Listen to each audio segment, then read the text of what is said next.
जोधपुर दौरे पर प्रभारी मंत्री मदन दिलावर दिए कई बड़े बयान। जोधपुर के प्रभारी मंत्री मदन दिलावर रविवार को जोधपुर पहुंचे। उनके सर्किट हाउस पहुंचने पर भाजपा जिला अध्यक्ष राजेंद्र पालीवाल, बीजेपी नेता शिव कुमार सोनी समेत कई वरिष्ठ नेताओं और कार्यकर्ताओं ने उनका गर्मजोशी से स्वागत किया। मीडिया से बातचीत करते हुए मदन दिलावर ने शिक्षा व्यवस्था को लेकर सख्त रुख अपनाया। उन्होंने चेतावनी दी कि यदि स्कूल समय के अंदर कोई भी शिक्षक मंदिर या मस्जिद पढ़ने नमाज जाता है तो उसके खिलाफ कार्यवाही की जाएगी। उन्होंने स्पष्ट कहा कि किसी भी धार्मिक गतिविधि के लिए स्कूल के समय का दुरुपयोग बर्दाश्त नहीं होगा। मंत्री दिलावर ने प्रधानमंत्री नरेंद्र मोदी की प्रशंसा की। उन्होंने कहा कि मोदी का नाम स्वर्ण अक्षरों में लिखा जाएगा। उन्होंने देश को उस दिशा में ले गए हैं जो अब किसी से कम नहीं है। राम मंदिर निर्माण, 3 तलाक कानून और विकास कार्यों को उन्होंने अभूतपूर्व उपलब्धियां बताया। जोधपुर से संवाददाता अभिषेक सेन की खास रिपोर्ट। कर देना चाहिए, यदि वो ऐसा करते भर्ती बंद कर देना चाहिए तो जनता के सामने इस बात को रखेंगे और जनता कहेगी हाँ इन्होंने सही कहा, भर्ती बंद कर दो, उस पर विचार करेंगे।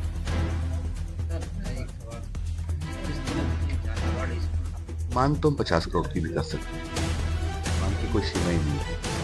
ये बहुत बड़ा देश है, यहाँ हादसे होते हैं सच है, लेकिन जो सरकार के नियम बने हैं इसी सरकार को पालना चाहिए। एक जगह कोई भी किसी प्रकार के काम करने पर उदाहरण बन जाता है दूसरी जगह, उनसे फिर निपटना बहुत मुश्किल है। कोई भी एकजुट हो उससे पूछना चाहिए, जब कांग्रेस के राज दुर्घटना हुई, इस प्रकार के हादसे हुए, आपने कितना दिया, उससे कम दिया हो तो बताइए। देखो, जो आपने दोहराया उस बात को मैं दोहरा देता हूँ कि कांग्रेस के राज के 11वें स्थान पर था। राष्ट्रीय सर्वेक्षण हुआ भारत के तहत तो 3रे स्थान पर आ गए। कुछ बातें हमने की है, सबसे बड़ा योगदान तो मैं हमारे माननीय शिक्षक को मानता हूँ। दूसरा है कि हमारे जो अधिकारियों का था प्रबंधन थी। तीसरा, हमने कुछ नवाचार करने की कोशिश की। जहां बच्चों को 80 में से 13 नंबर में पास कर देते करते थे, वहां मैंने कहा कि ठीक है, तो सरकार के नियम है, तो पालना मेरे को भी करनी और उनको भी करनी। लेकिन क्या होता है, 100 नंबर का जब विषय होता है वो 17 अंक 20 नंबर का होता है, तो सामान्यतः 20 में से 20 दे देते। 80 में से इधर 13 नंबर आ जाए तो फिर स्टूडेंट को पास मानते, क्योंकि कुल मिलाकर 33 नंबर हो जाते। हमने ये कहा कि 17 अंक में तुम कितना भी दीजिए, लेकिन 80 में से 40 नंबर कम आएंगे तो गुरुजनों से पूछताछ की जाएगी कि आखिर में आपने ऐसी स्थिति क्यों लाई, 13 ही नंबर आए, उससे पूछताछ हो रही है और उसके आधार ही हमारे पास सूचियां बन गई है। आगामी ट्रांसफर होंगे, उसको आधार बनाया जाएगा। जो अच्छे नंबर लाए हैं उसको राहत दी जाएगी, और जो कम नंबर लाए हैं पढ़ाने वाले बच्चे, तो फिर ऐसे पढ़ाने वालों को राहत नहीं दी जाएगी।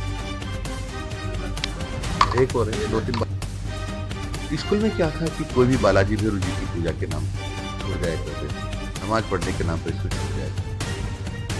हमने कहा कोई भी भैरू जी बालाजी की पूजा करने के नाम, नमाज पढ़ने के नाम पर नहीं छोड़ के जाएगा। स्कूल समय में केवल शैक्षणिक गतिविधियां ही करनी पड़ेगी। इसके कारण से बच्चों को पढ़ाने का समय भी ज्यादा मिला है। उन्होंने ये भी कहा कि कक्षा में मोबाइल नहीं ले जाएंगे गुरुजी, उसका भी कुछ लाभ मिला है। सब मिलाकर के जो हमने काम किया है उसके कारण से परीक्षा परिणाम पहले की अपेक्षा काफी अच्छा हुआ है।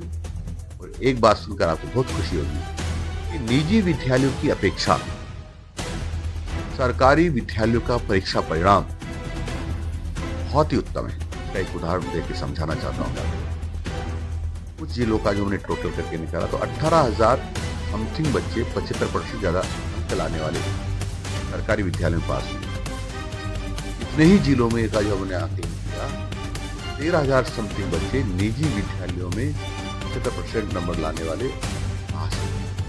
इससे अंदाजा लगाया जा सकता है कि सरकारी विद्यालयों का स्तर पहले से बहुत अच्छा हो गया है। ये ठीक है, इसका ध्यान निरंतर सुधार की आवश्यकता होती है और हम सुधार करें।